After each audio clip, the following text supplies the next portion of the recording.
જય હિન્દ દર્શક મિત્રો, આપ જોઈ રહ્યા છો તીર સમાચાર. વાત કરીશું રાત્રે લગ્ન પ્રસંગમાં ગયેલ યુવાનનો સવારે શંકાસ્પદ સ્થિતિમાં મૃતદેહ મળી આવ્યો હતો તેની. જી હા, છોટાઉદેપુર તાલુકાના એકલબારા ગામે બનેલ આ ચકચારી ઘટનાની પ્રાપ્ત માહિતી મુજબ વિગતે વાત કરીએ તો એકલબારા ગામના પૂજારા ફળિયામાં રહેતા 32 વર્ષીય સુનિલ વિઠ્ઠલભાઈ રાઠવા ગઈકાલે ગામમાં એક લગ્ન પ્રસંગમાં ગયો. 10 વાગ્યાના અરસામાં ઘરે પણ આવી ગયો, પરંતુ ત્યારબાદ તેને કોઈ ફોન આવ્યો અને સુનિલ ઘરેથી ફરી બહાર નીકળ્યો. પરિવારજનોને એમ કે જાનમાં ગયો હશે, પણ તપાસ કરતા તે જાનમાં પણ નહોતો ગયો. ફોન કરતા ફોન પણ સ્વિચ ઓફ આવતો હતો. શોધખોળ કરતા કોઈ પતો લાગ્યો નહોતો. પરંતુ સવારે ગામના બોરિયા કોતર પાસેથી શંકાસ્પદ અવસ્થામાં એટલે કે હત્યા કરાયેલ સ્થિતિમાં એક મૃતદેહ મળી આવ્યો અને એ મૃતદેહ બીજા કોઈનું નહીં પણ સુનિલ રાઠવાનો જ હોવાનું સામે આવ્યું. દૃશ્યોમાં જોઈ શકાય છે. પોલીસને જાણ કરાતા પોલીસ પણ ઘટના સ્થળે પહોંચી હતી અને સમગ્ર મામલે તપાસનો દોર શરૂ કર્યો છે. ઘટનાને પગલે ગામમાં માતમ છવાયો છે, સાથે ચકચાર પણ મચી છે.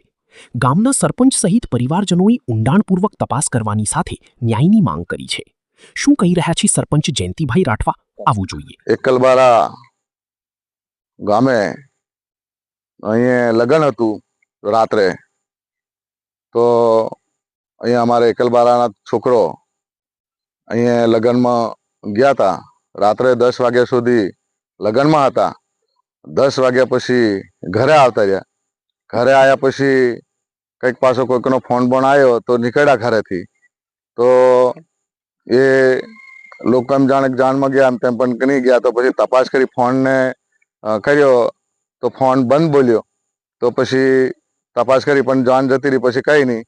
પછી જાનમાં જઈ આવીને પછી તપાસ કરી તો આજુબાજુ હોદાહોદ કરી તો એ છોકરાની લાશ કોતરમાં એકલબારા ફળિયામાં કોતર સરકે તો કોતરમાં લાશ પડી હતી.